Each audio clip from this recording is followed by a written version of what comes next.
The organization I'm working with is the Center for Public Policy and Social Research. This is the Veterans History Project. I'm affiliated with Central Connecticut University. This particular veteran was in the Korean War, served in the U.S. Army at the rank of corporal. And now we're going to ask Mr. Chase a few questions and let you get started, sir, with could you please tell us that under the circumstances what you were drafted at that time, I understand. Okay. Let me start by saying that I grew up on a farm in Middlefield. Oh. And my father was quite desirous that I get an agricultural deferment from going to the service. I mean, what parent wouldn't want his child to stay home? But a neighboring farmer had gotten a deferment from the end of World War II, and the town blackballed him and made his life miserable. So he ran off and enlisted. And I knew this fellow very well, and I said to myself, I ain't going through that. Right. So my dad was kind of old at the time. He was 47 when I was born, so he was well into his 60s when I was service age. And he decided when I became draft date that he was not going to run the farm anymore. It was too much for him, and I wasn't there to help him. So he sold the farm to this the Lyman family, whose orchard abutted ours. And then I went to work for them for a year, and I was a bulldozer operator. You'll see where that comes into play later on. Mm-hmm. And from there, I was drafted while I was working at the Lyman farm, and I reported for duty in Fort Devens, Massachusetts, and there I was assigned to the medical corps. And one of the things I remember when I was told my assignment, that I said to the clerk in the orderly room that I didn't even know how to put a Band-Aid on straight. And he said, "Don't worry, soldier, you'll learn." And I did. From there, I was stationed in Camp Pickett, Virginia, which was the Medical Replacement Training Center at the time. And I went through 8 weeks of infantry basic training, and followed by 8 weeks of medical basic training. And during that time, I decided that I wanted to be an officer. And so I applied to OCS. It's important to note that, as my memory serves, officers were in a very critical need at that point. And so the requirements to become an officer were somewhat less than they might be now or before. In other words, I didn't have to have a college degree, because I did not at the time. And so I applied, and I went along with it. And my company graduated, and I was put into a category called an OCS holdover. And I was given the duties in a training company as first a platoon sergeant. And then they made me what they called a field first sergeant. And I had we had 4 platoons in the training company, and I had 4 platoons under me. But at any rate, somewhere along the line, and I can't give you exact dates, but somewhere along the line, the federal government changed the rules and said that if you went to OCS, once you completed OCS, you had to serve 3 full years in the Army. That would have meant to me well over 4 years. I had also, during that time, decided that I wanted to go to college when I got out of the service. I guess I'd grown up a little bit. And I thought to myself, good grief, I'm going to be in my 30s when I get out of college. So I sat down with the executive officer in my company, and I told him my dilemma. And I said, what would you do were you me? And he said, unless you're going to make the Army a career, I would get out, when my time is up. And I said, thank you very much, sir. That's what I'll do. So I went down to the Records Center and withdrew my application. I found out at the moment that I had passed muster, that my records were to be sent the next day to 2nd Army headquarters as a candidate for the next class.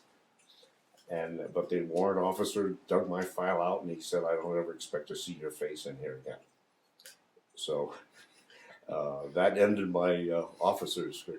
I regret that, incidentally.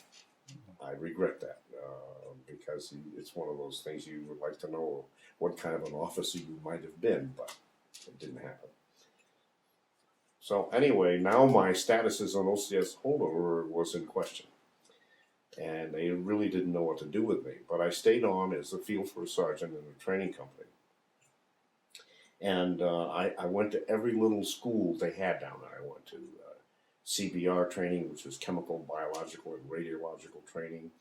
I went to physical training instructor school. I went to, I don't even remember more. But anyway, I had a friend in battalion headquarters, and I said, anytime a quota for school comes down, I put my name on it.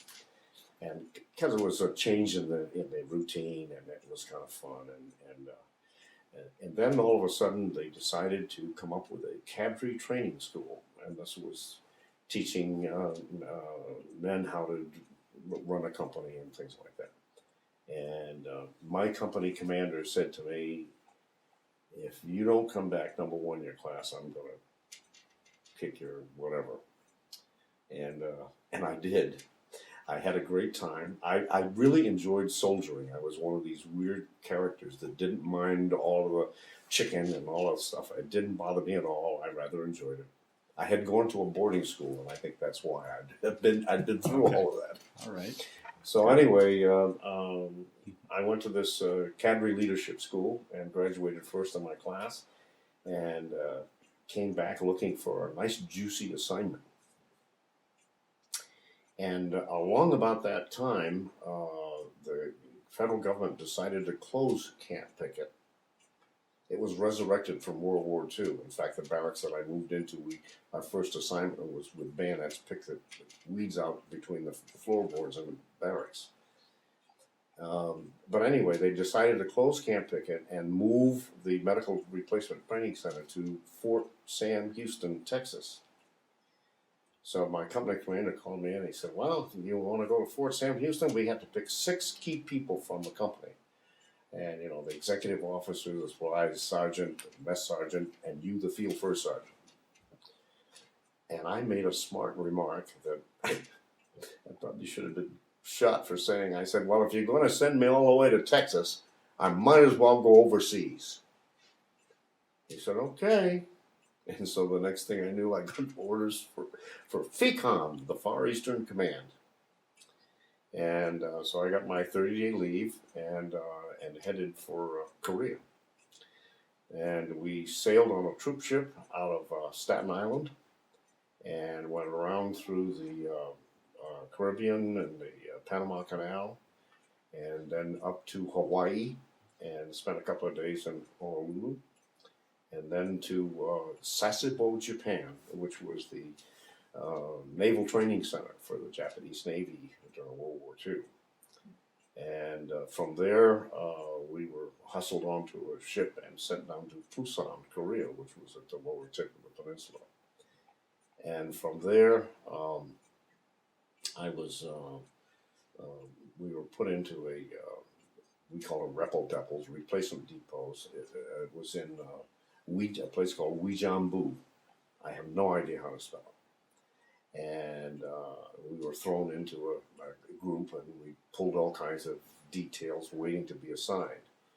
I found out at this point that my record jacket, for some unknown reason, had not followed me overseas. They had no idea who I was, what I was trained to do, and what they should do with me. So a friend of mine that I had worked on a detail with said, yeah, you got to go in the ambulance corps. It's a great duty. One of the things I did while I was in training, I got a military driver's license.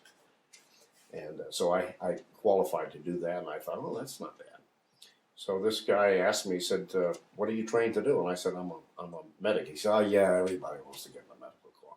And I said, I am. I'm a 11666, and I have a military driver's license, and I'd like to go to the ambulance company.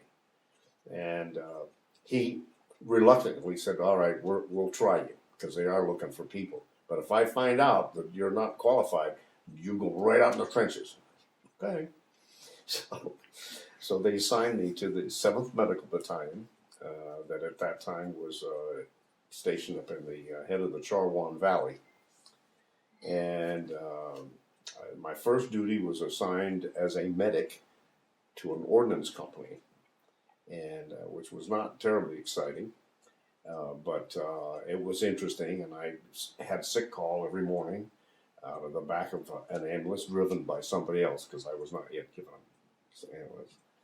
And the thing that stands out in my mind about that is that the amount of venereal disease that guys, I mean, I would get a steel pot full of little glass slides with the discharge wrapped, and I'd have to take it. But anyway, so there I was in this ordnance battalion, taking care of guys who mashed their fingers between barrels of petroleum and bumped their heads on the hood latches of Jeeps and all that kind of stuff. Well, not too exciting. I stayed in a tent with the first sergeant of the company, who was he was a nutcase. He was very weird and had all kinds of weird things he did. And he and I sort of stayed about each other's way. And then some of the guys from the ambulance company were scheduled to come home, and I got called back to the company. And because I was a corporal, which most of the ambulance drivers had not attained yet, they decided to give me an ambulance. And that was a great day. And what we did, we were assigned to the headquarters of the 7th Medical, or the 7th Division, and then we would be assigned to a battalion.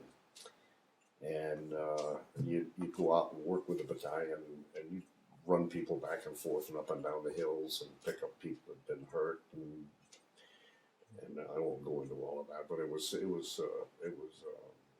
that was exciting because you never knew what you were going to run into. And the roads were terrible, and they were basically paths between rice paddies, so that if you blinked your eyes and you went off, you were up to here in muck. But anyway, so we serviced the battalions, and I guess there are lots of things that went on there, but basically it was taking care of the walking wounded and the venereal diseases and all this kind of stuff. And then my time came to come home, and this was kind of interesting to me because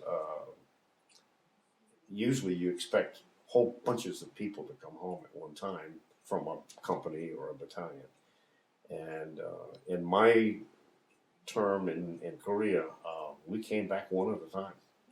And I was told that my number would not come up until late October or maybe November. And so I had written Catherine, and Catherine was at the University of Vermont at the time. And I had written her and told her that I'm not coming home until probably November. And so my replacement had arrived in Korea. So I was in the process of turning my vehicle over to him. And all he did was complain about the cracked windshield and the fact that I hadn't changed the oil filter and things like that. The interesting part of that, and I'll digress for a minute, we could not get replacement parts. And it was one of the stinking things about that war. There's a lot of them. They were terrible about that. And so I had a windshield that had been blown out, cracked by a mortar shell, and they couldn't replace it. And normally those vehicles would be deadlined, but they couldn't because they were emergency vehicles, and we had to run them. So I could look around the cracks; it was no problem. And to get an oil filter, I found a guy in another company that had gotten an oil filter for his little weapons carrier, which was basically the same vehicle as an ambulance with a different body. So I went down to the PX tent and I bought a case of beer, 3.2 beer, and I went over and I said, I'll give you a case of beer for that filter. And he said, okay. So I and these crazy things. Anyway, this guy did nothing but complain about all of the discrepancies in my ambulance, and we had a few words about that. And so I remember one day sitting down in the squad tent at Charwan, and the clerk from the CQ yelling, "Chase!" And I went back and he said, "Get your stuff. You're out of here in 15 minutes." And I'll get your stuff. What do you have? You have, just your clothes and that's it. So filled my duffel bag, ran up to the orderly room, and they threw me in the back of a weapons carrier, and I was out of there. And no chance to say goodbye to anybody or anything. You're just gone. And down to Seoul, they took us, and we. This is one thing I remember because when the Olympics were held in Seoul, it's this beautiful modern city with high-rise buildings and everything else. When I went through Seoul on my way to the troop ship, they had a flatbed truck that we were all standing on, going down the streets. We could look over every building that was there. There were nothing but little huts, and it could have just been ripped all apart. And we went out and we boarded a troop ship in the harbor at Incheon. And the troop vessel was way out because apparently the water there is very shallow, and it couldn't come into a dock. So we went out on a landing craft and had to climb up the rope net on the side. And all I remember, there were the guys that had been through hell and back, and they said, "Oh, I went through all of this stuff and never got shot, and I'm going to fall off this thing and die on my way home." But anyway, we made it. We got on the boat and headed for home, and went up through the Japanese Sea up toward the Aleutian Islands, and we got caught in a typhoon, which is the western version of a hurricane, and that was pretty hairy. And we landed. We went up to an Aleutian island called Adak, which is kind of a thumb sticking out of the ocean. There was a battalion of Seabees that were stationed there, and we were to pick them up and bring them back to the States. And so we did that, and we were freezing to death. The only clothes we had was underwear, one set of fatigues, and an army raincoat. That's all we had. And there's a reason for that. But anyway, so we're standing up on deck, and everybody, and it was cold. Yeah, so we came down the West Coast and landed in San Francisco Bay and went to the Army base at Oakland, where we then were put on planes and flown to the East Coast and to Camp Kilmer, New Jersey, where in 5 days we were mustered out. And my civilian life began again. And but anyway, well, you want to ask a question? Yes, I would love to ask a question or two about life in the military while you were overseas. Yeah. How did you stay in touch with your family? By letter. Yeah, that was the only method of communication. Yeah, that was allowed, and my Catherine and I were going together, and she wrote me just about every day. She was unbelievable, and I would write whenever I could, and then of course my letters from my parents and so forth. So that was the main method of communication. You probably didn't have much time to write very often. Well, yeah, you do, because in the Army, it's the old expression, "Hurry up and wait." Mm-hmm. And the truer words were never spoken. So you did have time. Now, one of the beauties of being an ambulance driver was that you had a vehicle, you had something a container, So if it was raining or snowing or whatever, at least you had a place you could go inside. Sure. And most of us carried stuff with us, and so if you had a couple of minutes, you could write a note. That was not a major issue. It was more the just wanting to take the time to sit down and write. Was there anything special you did for good luck, Ralph? Good luck. No, I don't.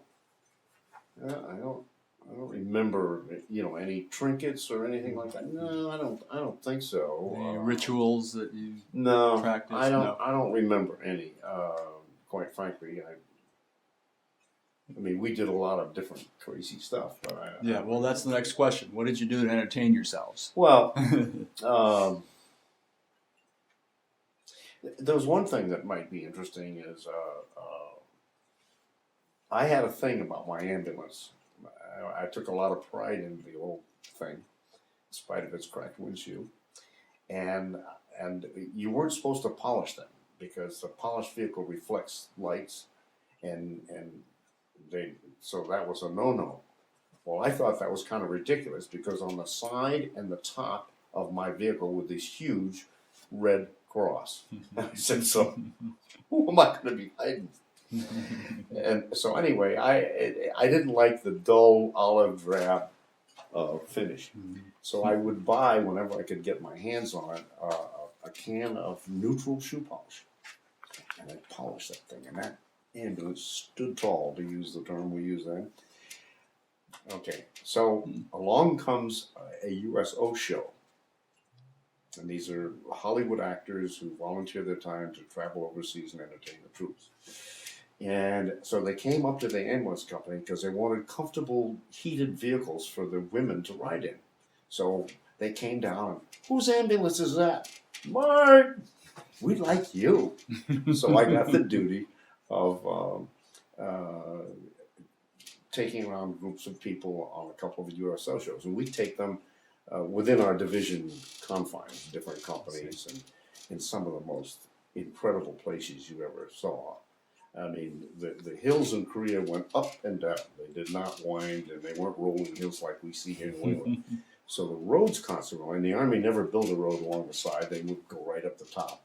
And you'd go up the hill like this, and to let the passengers out, you stand on your brakes, keep it in four-wheel drive, and slip the clutch, and they'd open the door, and everything would just go out the back. Our uniforms, costumes, it was incredible.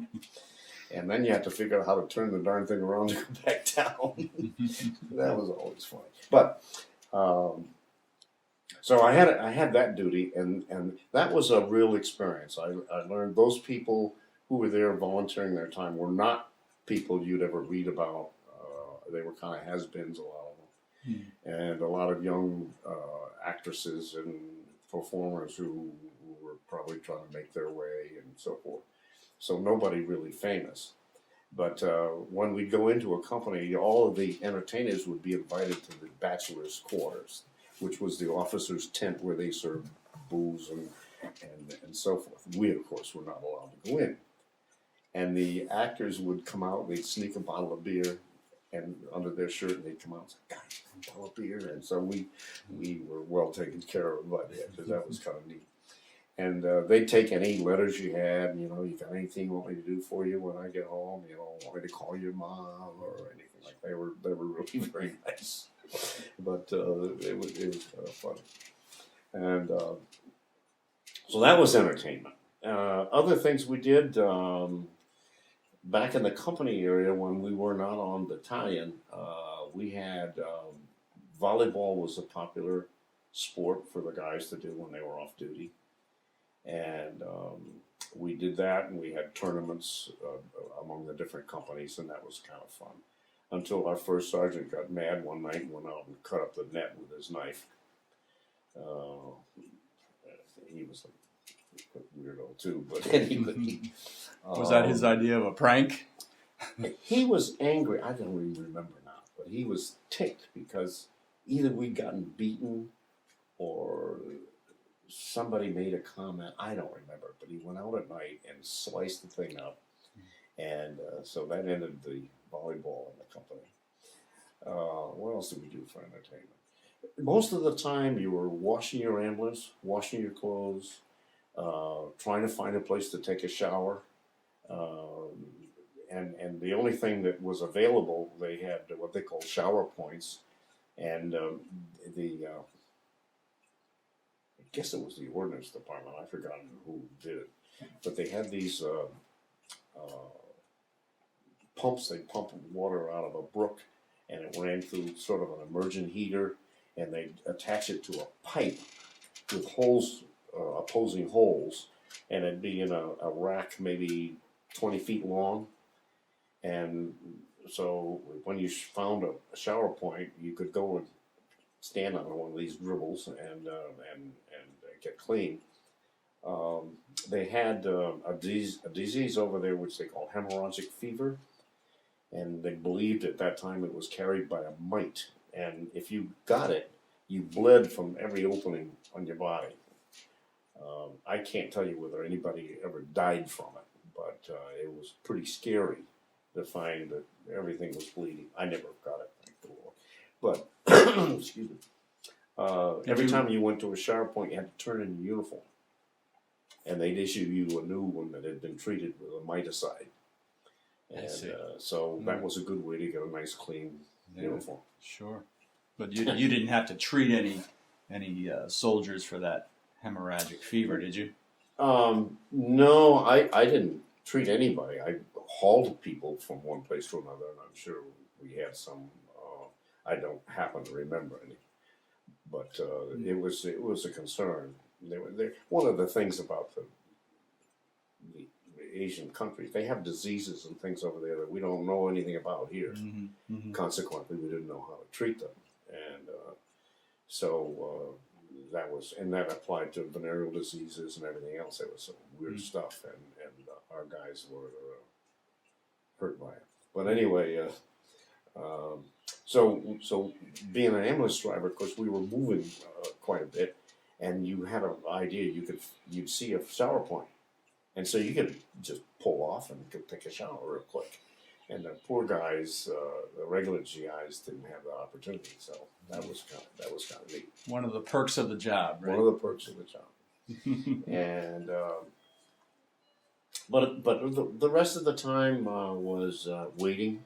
And when you were on duty, you'd hang around with your ambulance and you'd wash it and polish it and clean it until you were sick of it. And other than that, you just wait, which is typical. And something would happen, and then all hell would break loose, and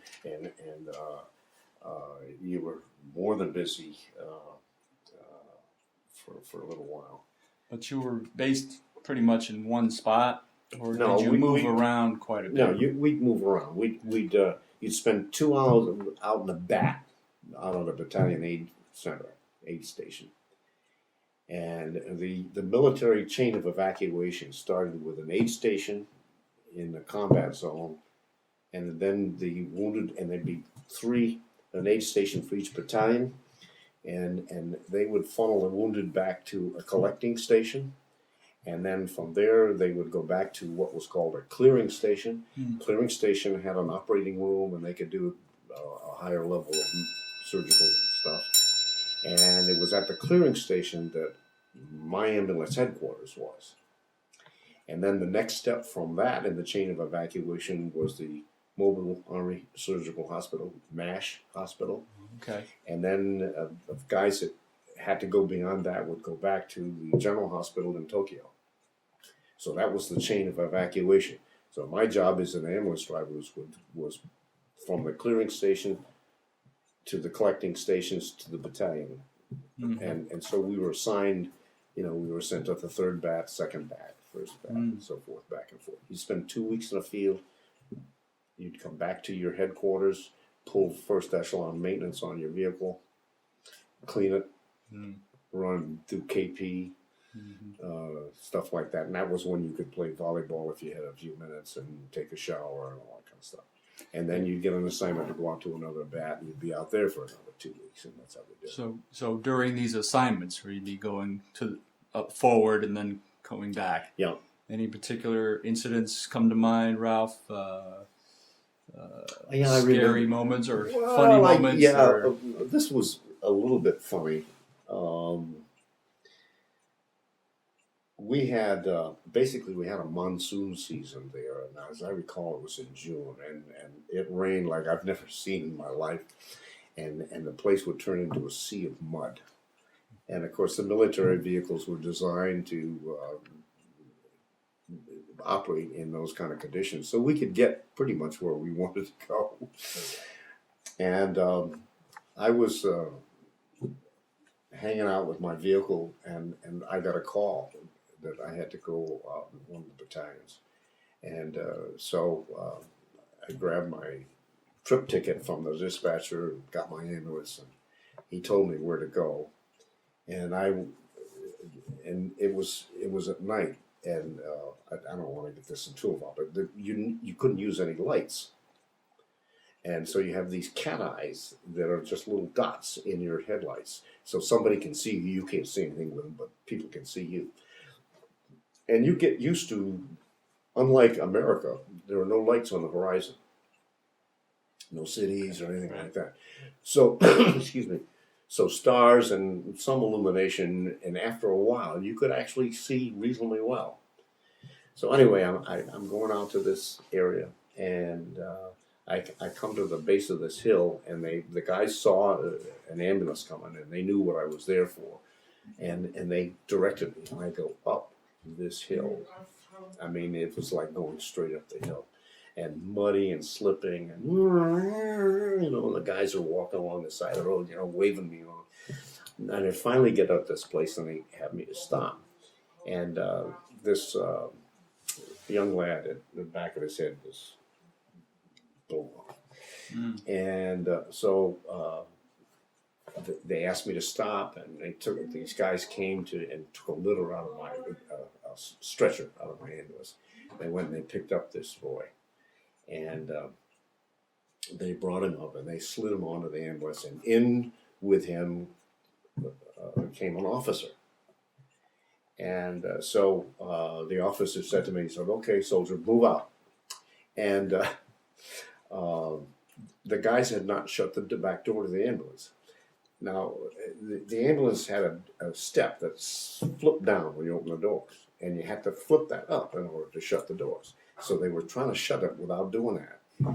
And so I turned around and I yelled at these guys to try and get them to shut the door so I could move, and it wasn't registering. So I said, pardon my French, I said, "Shut the GD door." And then I looked at the officer, and he was a chaplain.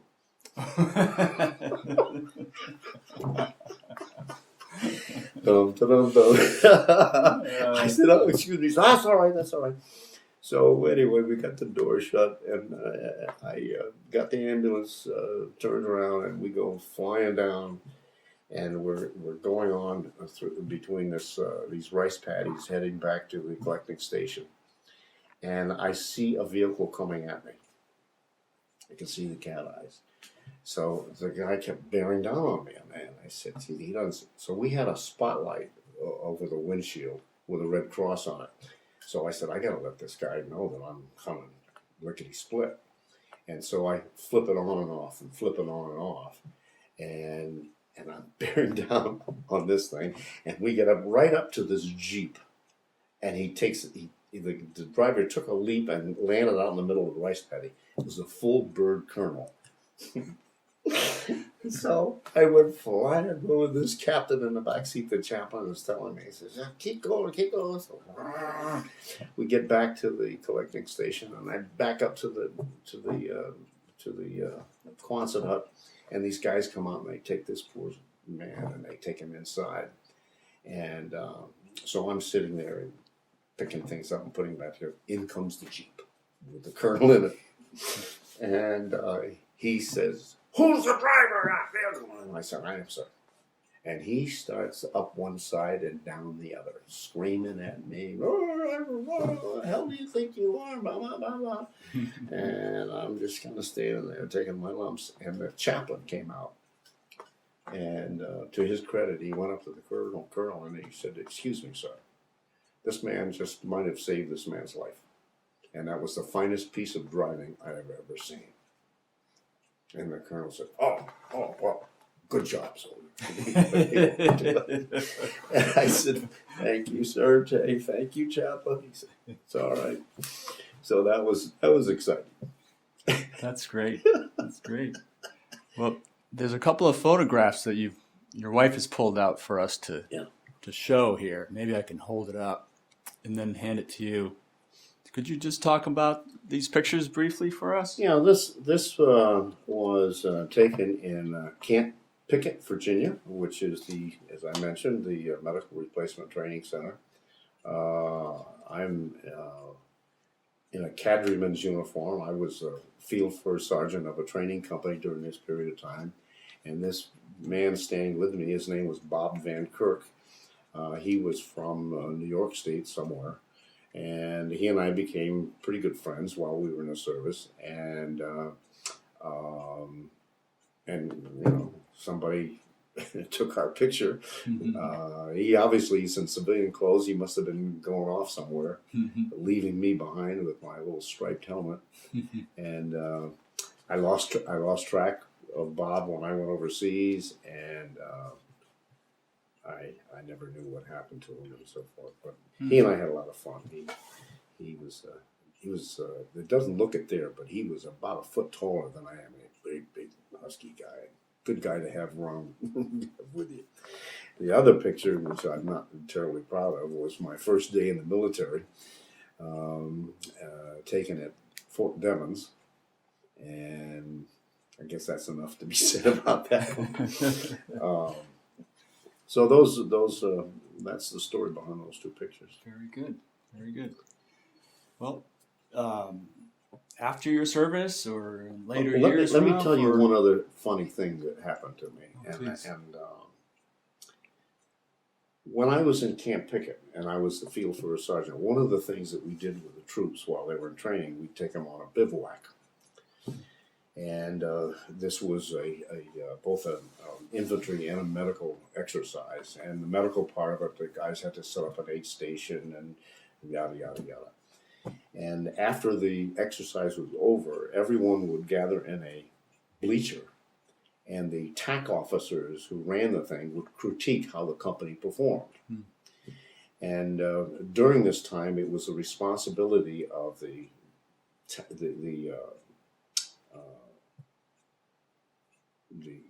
cadre of that company to go and make the grounds clean and everything for the next company. Oh, okay.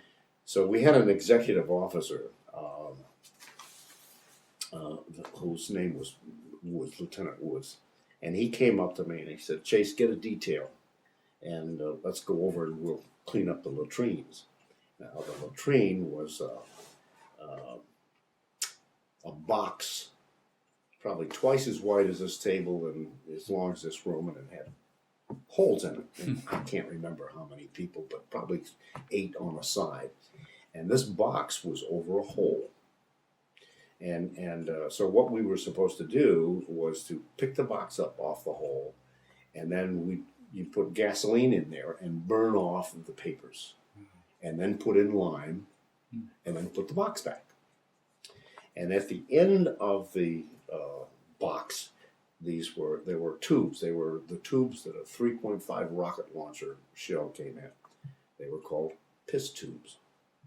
So you know what they were used for. And they would stuff them with pine needles because we were in Blackstone, Virginia, and to keep guys from throwing trash down there. So they had these tubes at the end. So Lieutenant Woods and me and my detail, we went out, and I told the guys, okay, let's get on the corner and lift the box up. Well, from the guys sitting on it in the wet clay, it had squinched down into the clay. So there was no way these guys were going to lift this thing. I mean, I had 8 guys, and we could not lift this thing. So Lieutenant Woods says, "That's all right, Chase. Never mind. We'll take care of it." So we had these little cans of gasoline that came out of a thing called an immersion heater. And so he said, "Come on, Chase, let's put some gasoline down the holes and we'll burn it off that way." So he and I are going along, we're pouring a little gas in this hole, a little gas in that hole. We go like this. And then we took toilet paper and we wound it up and we light it. And you let it get going and then you drop in the hole. Well, of course, the minute it got below the surface, it would go out because there was no oxygen. So we're doing this over and over again, and he's getting frustrated. So finally, one of us decided, okay, we'll do this upright. So we got an extra big wad and threw it in, and all of a sudden there was this god awful explosion. And you saw the pine needles shooting out of the rocket launcher tubes, and all of us are on the ground. And the lieutenant's yelling at me, "Get my steel pot! Get my steel pot!" And I looked at him, I said, "Sir, you weren't wearing a steel pot."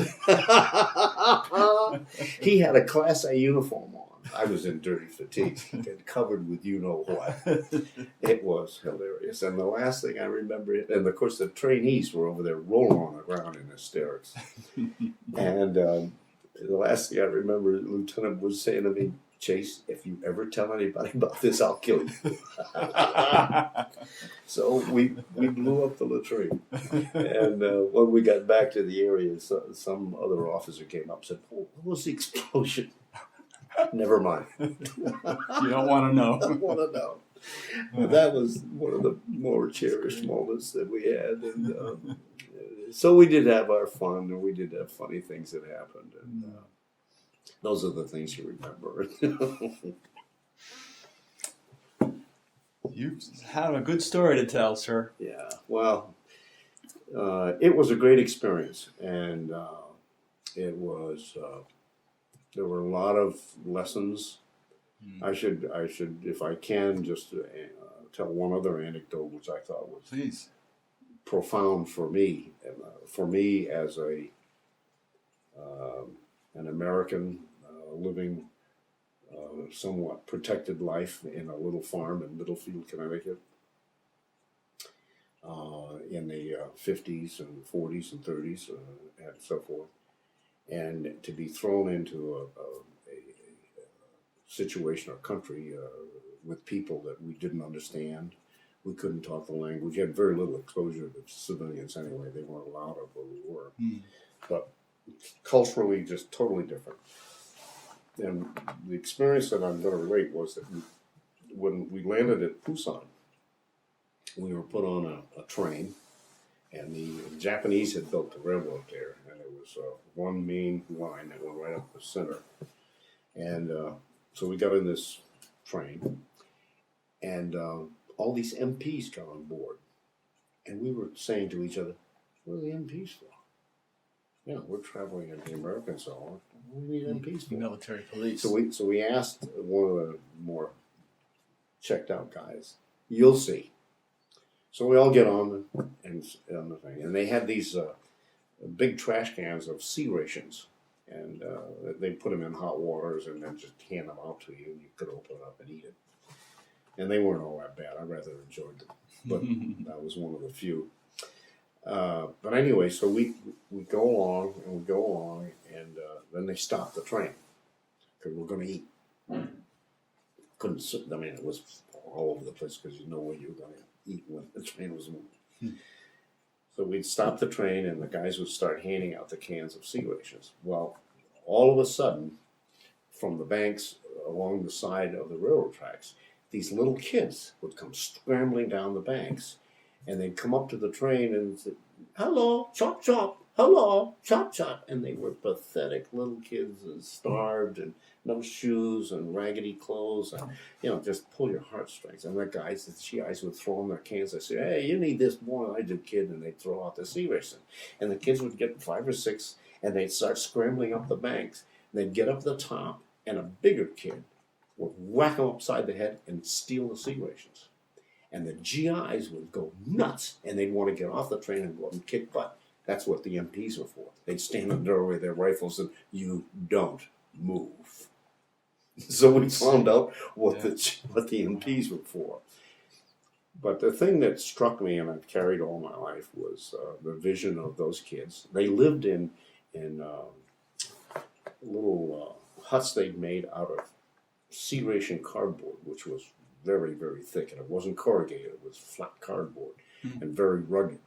And they make little places to live. They were orphans, obviously, and had no homes or anything else. And as an American, living the life that we live in America and going over there, and after 10 minutes in the country seeing that, it had a profound effect. And you kind of began to realize what you were there for, and what the rest of the world was like, or at least one part of it. And it was a very, very moving experience. I usually can't tell that story without bursting into tears. I mean, just those faces are vivid. After 58 years, I can still see those kids. And so that was an experience. Would you care to comment about what you did after the war, Ralph? For Sure. a career? I came home in October of '54, mustered out at Camp Kilmer, got on a train, and landed in Meriden. I had called my parents and told them I was on my way, and everybody was shocked because they didn't expect me for another month. I was told that my sister, my oldest sister, was having a baby.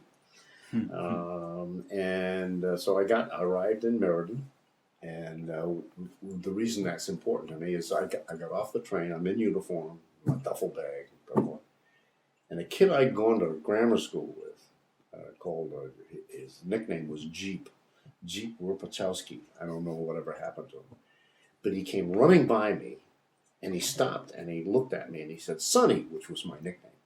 And I said, "Yeah." And he said, "Jeep Rupachowski." And I said, "Oh, hi, Jeep, how you doing?" He said, "Where the hell you been?"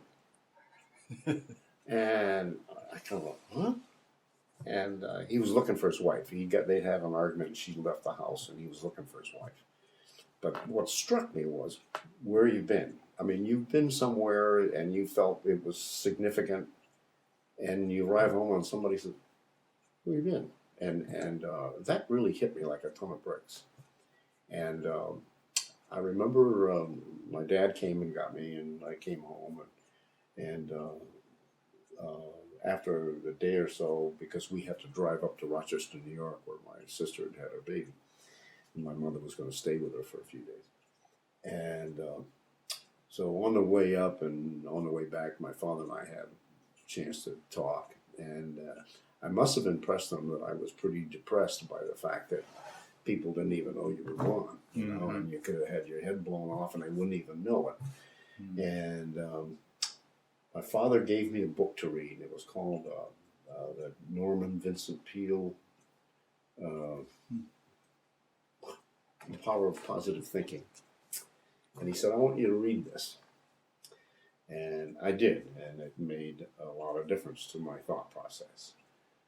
And also another significant thing that happened to me is I immediately, I wanted to buy a car, and I had burned up a couple while I was in service, and I bought a 1950 Ford from Longworth Carlson here in Milltown, and I headed for Burlington, Vermont to see Catherine, and I didn't tell her I was coming, and so I arrived up there, and she was taking an exam, and she came out of the exam room, and she spotted me, threw all her books up in the air, and ran down the steps and jumped in my arm.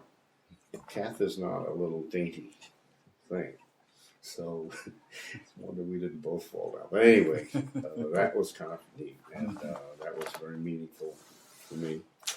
And so I stayed up there a day or so, and we kind of got to know each other again. And so I was on my way back to Connecticut, and I had gone to a boarding school in Massachusetts. And I thought, well, let me just stop there and see if there's any old faculty members around or anything like that, and just take a look at the old place, because I had some wonderful years there. Do you remember the name of it? Yeah, Berkshire School in Sheffield, Mass. Okay. And so I pulled into Berkshire, and one of the guys I saw was a fellow that had been my mentor. He was a wonderful human being. He directed the Glee Club, which I was active in, and he was my pole vault coach in track and one of the football coaches, and I just adored this man. I would have died for him and without even giving it a thought. And he looked at me in typical fatherly fashion, said, "Well, what are you going to do now, Ralph?" And I said, "Well, Mr. Beatty, I think come fall, I'm going to apply to college and I'm going to go on with my education." And he looked at me and he said, "Ralph, it's been 4 years since you've been in school. I don't think you're going to be competitive with the kids coming out of high school." And I hadn't thought about that at all. And he said, "You might want to think about coming for a year to get back in the saddle, as it were." And I said, "I don't have any money, Mr. Beatty, and I'm on my own. My parents can't do this for me." And he said, "You'd sit right here." So I sat in the library, and he went and got the headmaster, who was not there when I was there, but I had met him. And he came in, and he was very statuesque guy, statuette, John Godman. And he sat down and we chatted for a minute, and he said, "Do you have the GI Bill?" And I said, "Yes, I do." And he said, "Well, how much do you get a month?" And I said, "Well, I'm single. I think it was $110 a month."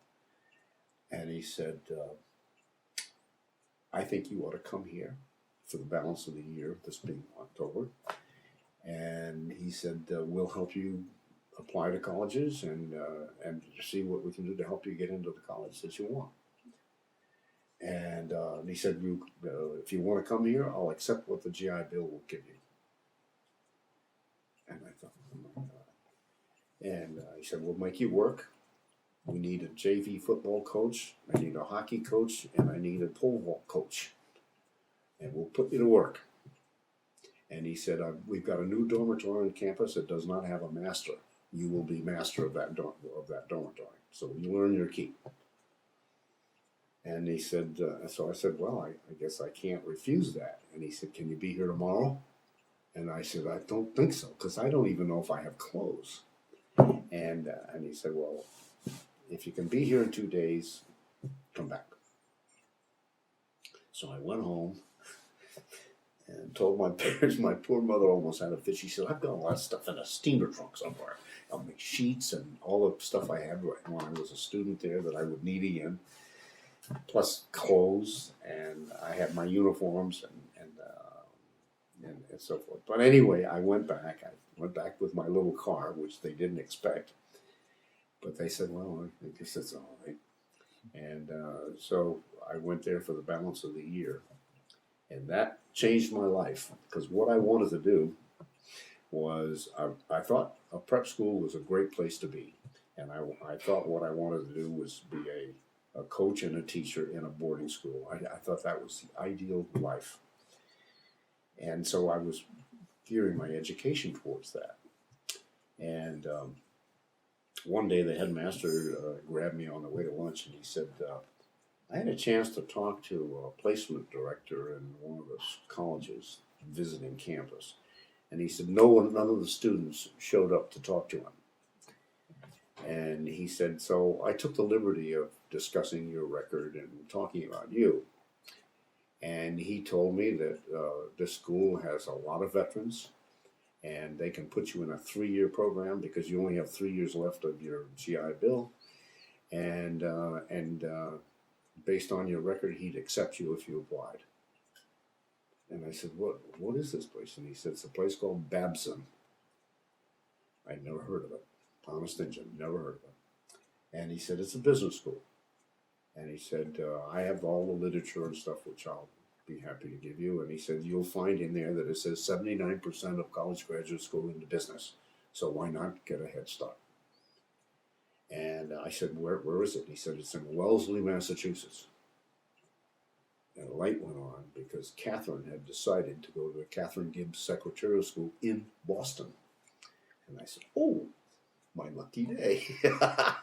So I applied and was accepted, and that was that. I didn't go anywhere else. So my direction to be a coach and so forth, that went out the window, and I went into a business program. And so Catherine and I got engaged, and at the end of my freshman year in college, we got married. And my oldest daughter, Liz, whom you might know from church. She's in the choir. Liz was born my senior year. And so we had an interesting time and a lot of hard work and not a lot of fun. But Kath worked as a secretary in the legal department at Raytheon in Waltham. And I worked in a shoe outlet in West Newton. I worked 41 hours a week. And so we got ourselves through. And then when I graduated from school, we got into one of our several little recessions. And most of my classmates were not getting jobs. In fact, some of the guys that were veterans had re-enlisted because they didn't know what they were going to do. They were married, had babies, and so forth, and they enlisted to go back in the service because they had no jobs. And the fellow that owned this shoe outlet called me up one night and sat me down, and he said, "I'd like to have you run my men's department," and so forth and so on. And and we talked, and he made me an offer. And so I told him I'd like to think about it. I went home, walking on tiptoes, and it was the highest offer that was given in the class. I mean, it wasn't much, but and I said, I got a job. I got a job. And so I accepted it. And I started there running the men's shoe department. This happened to be the largest men's retail shoe outlet on the East Coast, called the Barn in West Newton, Mass. And anyway, halfway through the summer, the guy said, "I want you to start a shoe company." And he had bumped into somebody, and make a long story short, he wanted to import some shoes made in Ireland. And this was before import shoes were very popular. But he wanted to do this, and he asked me to head it up. And we hired a fellow who had some 20 years of experience in the shoe industry. And so he and I got together, and we started the shoe company.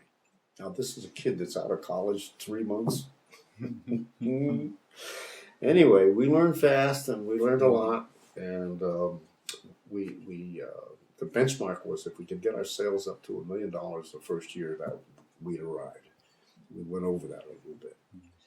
And we were pretty excited. Okay. And the deal had been that any profit that little company made, this other fellow and I would split it. So I had delusions of grandeur, and I thought that was going to be pretty good. And so this boss and I shared an office. We had this great, big, huge desk, and we had another one in the corner. So the accountant came in and gave him the books for my company. And he looked at it, and he threw the thing back at the guy, and he said, "I told you to have this company lose money because I want it to be a tax write-off. And I'm over there listening to this and saying, lose money? We made money." So he made the accountants go back and change the record. And so I said, aha, so that's how the game is played. He's not going to let this company make any money because he needs it for tax write-off. Therefore, there's never going to be any profit. Therefore, I'm never going to make anything other than my weekly paycheck. So I decided to leave. And I did. And I went from there, I don't know if you want to hear all this. I went from there to an insurance company. I got offered a job as an estate planner for the home life insurance company in New York, in the Boston office. Wonderful experience, wonderful people, hated it.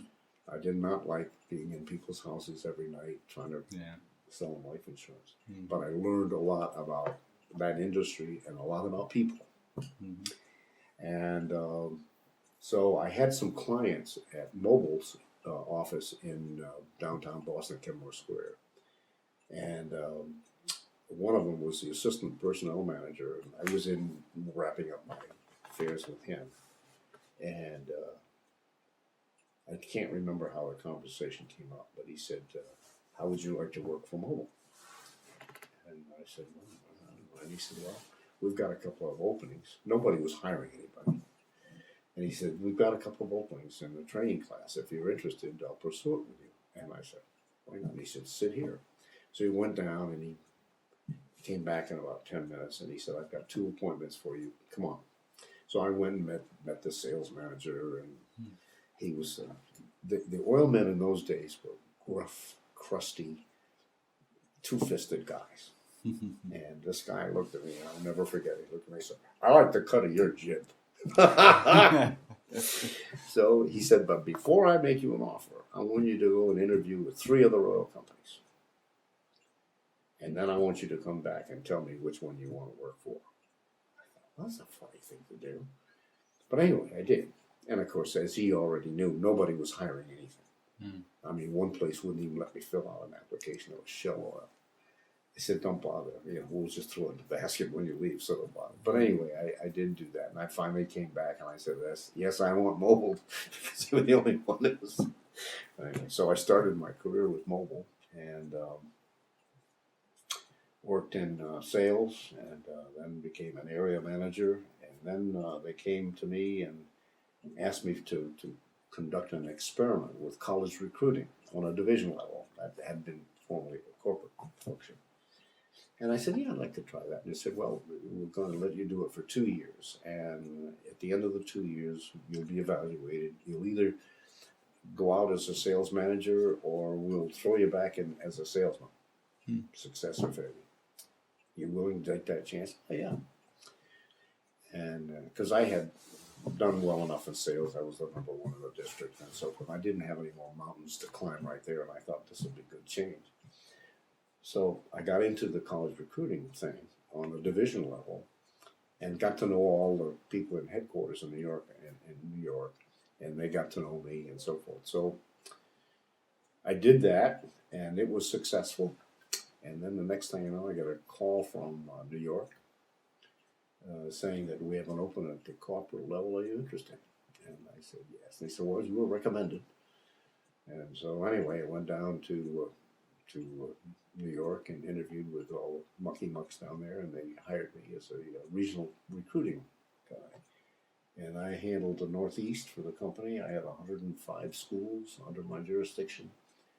And it was through that program that I originated a training program to train managers to interview on college campuses, because we'd always try and get the alumni to come back with us because they knew the ropes. And they love to do that, go back and stick out their chests and talk about when I was here. But they didn't know how to interview, and it was a disaster. And a college interview, as you might even recall, is 30 minutes. And you better end at 30 minutes because somebody else is right behind them, and if you go overtime, you're messing everybody else up that day. So there's a certain track you need to follow and so forth. So I developed this video program to train people to do this. And the company liked it, and they accepted it. And eventually I got promoted to corporate headquarters in New York. And that program was adopted countrywide, and I went on and I put it on all over the country for the different regions and so forth. And as I said to you earlier, I trained over 500 managers and hard interviewing on college campuses. And I stayed in that job. And while I was in that job, between times, they put me in charge of minority and female recruiting, which was a brand new thing then. And so I would travel around the countries to the traditionally black colleges and female colleges and talk to them about job opportunities and so forth. And then the company decided to move their headquarters to Falls Church, Virginia. And I decided I did not want to go. We were entrenched here, and my father-in-law, who lived here, had told me and us that when they moved on, we would have this place. And he said, so you've got a place you can retire. And I thought to myself, I'm in Falls Church, Virginia. So I said, no, I'm leaving mobile. So I left the company. And in 1977, and got a job with a company in Putnam, Connecticut that made four-wheel drive trucks. It was called Polsdorf Industries, and this guy had bought a franchise kit from an outfit in California, and they took a Toyota pickup. Toyota didn't make four-wheel drive trucks. They take a Toyota pickup and rip the front end out, put in Jeep CJ5 axles and Dana Corporation transfer cases and drive lines, and we just remake the whole thing into this monster. And it was great. I never had so much fun in my whole life. And it was so I went from one of the world's largest companies to certainly the smallest. But we had a good time, and we were rolling along, and then the blizzard of '78 came. Oh, I remember it well. And it put us right out of business. I had parts from here to Toledo, Ohio, and in the aftermarket business, you have to pay up front. There's no such thing as credit. You pay up front. Yeah. So we would buy axles and we'd buy this stuff, and we had to write them a check and send them a check, and when they got the check, they'd ship it. So that's a real strain on a small company. And so the stuff that was due me, I had already paid for, and I couldn't get it. So I couldn't do vehicles. They couldn't get to my factory anyway, and it was a mess. We got through that, but we never really recovered.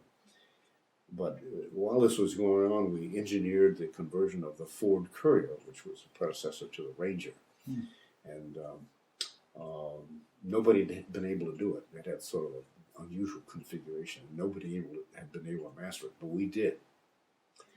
And so I remember I had this big meeting in May with all the Ford dealers in New England. And it was out of their light truck management facility in Waltham, Massachusetts. And we put on a dog and pony show, showed them our demo vehicle, and they all went gaga.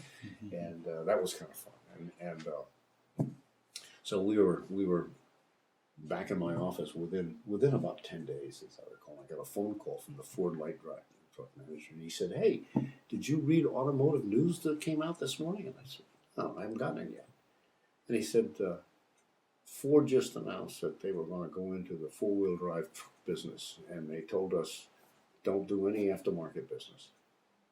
So he said, you're dead with us. Sorry." I said, "Oh my God." So I got off the phone and I called one of my Toyota dealers, and who's a big dealer, and he had seen the article, and he said, "Well, I hate to tell you, but Toyota has sent us the same message. They are going to develop their own four-wheel drive truck, and they've told us not to do business with any aftermarket companies anymore." So he said, "You're done with us." So our world went poof. Yeah. And so the bankers who were financing us got a wind of it, and they said, "Shut it down." So I had to close the plant and join the ranks of the unemployed. And Mobile hired me. My old boss called me up and wanted to know how things were going. And I told him, and he said, "Come down and see me." And I went and talked with him. And he said, "I can hire you as a consultant. I can't take you back. Once you've left the company, that's it." But he said, "I can hire you as a consultant." He said, "I've got 6 months of that stupid training program of yours to put on, and nobody can do it. So I've got work for you if you want to do it. And in the meantime, you can be looking for a job." But he said, "We'll pay you so many dollars a day, and plus your expenses, and yada, yada, yada." So I said, "Well, that's great." Nice opportunity. So I did that, and actually developed another training program while I was doing that. And one of the companies that I contacted and was Brown and Sharp in Rhode Island. They're a machine tool company and a precision instrument company. And because I wanted to stay locally, we were living in Danielson at the time. So I wanted to stay locally, so I went to work for Brown and Sharp. And I started as I forgot what my title was. Anyway, it was recruiting and management. And I ran the apprenticeship program, and I did our hiring and that kind of stuff.